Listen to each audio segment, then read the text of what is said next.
Welcome to How to Pronounce. In today's video, we'll be focusing on a new word that you might find challenging or intriguing. So let's dive into today's word, Invocado. which means The term invocado does not have a definition in English, as it appears to be a misspelling or a word from another language.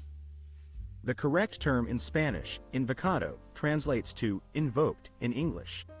let's say it all together. Invocado. Invocado. Invocado.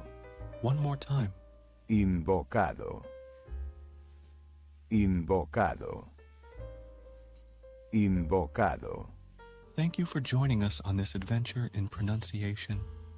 Remember, language is a journey, not a destination.